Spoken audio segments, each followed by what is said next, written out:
Eastern Europe has been making its mark on the rugby stage in recent times.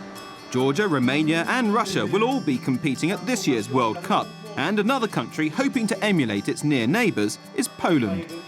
To na pewno jest przygodą, wielką przygodą.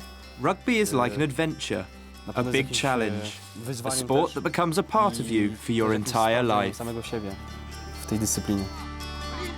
But there are even bigger challenges off the pitch, ones that are all too familiar for emerging nations. I'd like rugby to develop a bit faster than it has been doing. But we do have some problems with the training system here and how rugby is perceived. Before, people thought that rugby was for big guys who are hooligans or nightclub bouncers.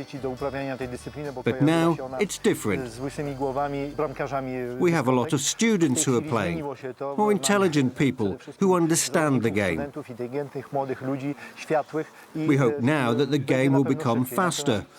But we'll still have this problem of convincing people what rugby is all about and how it can be used to develop important life skills.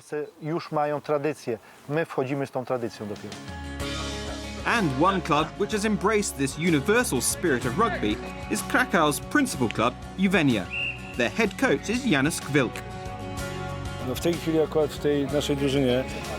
the players here, rugby is more than just a sport. We've players here who have been here for more than 10 years and keep coming back as rugby means so much more to them. It's a way of life, somewhere they can meet their friends and have fun together, and somewhere they can spend their free time.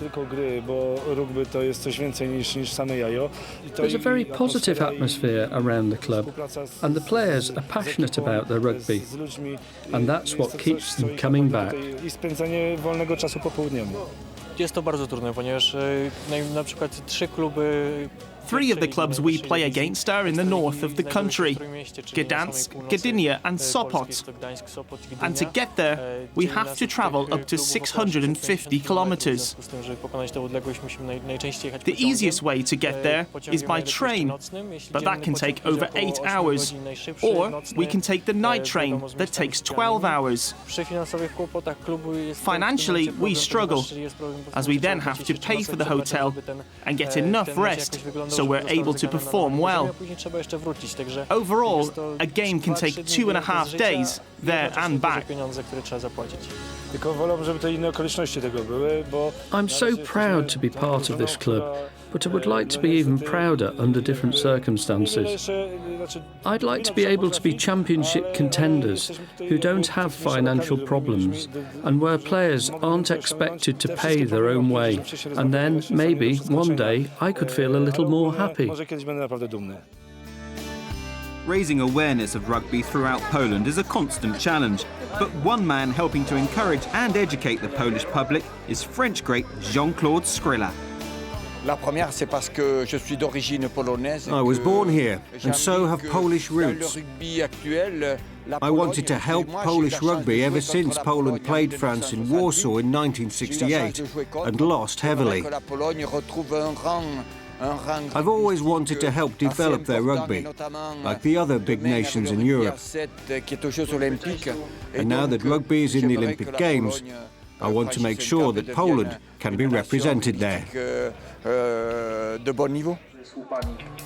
And last weekend, Skryla was among the crowd as Poland sought to continue their recent run of good form against the Netherlands in the European Nations Cup, a match broadcast live on Polish television. This season has been challenging, especially our games against Belgium and Moldova. We started with a defeat against the Czech Republic and then a hard test against Moldova, which we eventually lost by 9 points. We beat Germany and we are now looking for our 3rd straight win.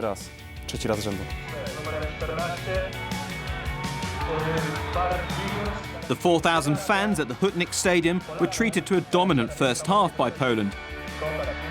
Tries from fly half Dawid Poblański and Kasper Hawicki contributing to a 17-0 lead at the break.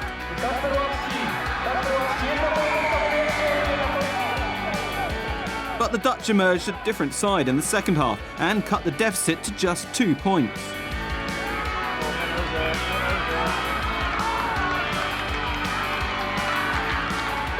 Two late tries settled matters though, and with a bonus point secured in the process, victory puts Poland second in the standings, behind Eastern European rivals Moldova.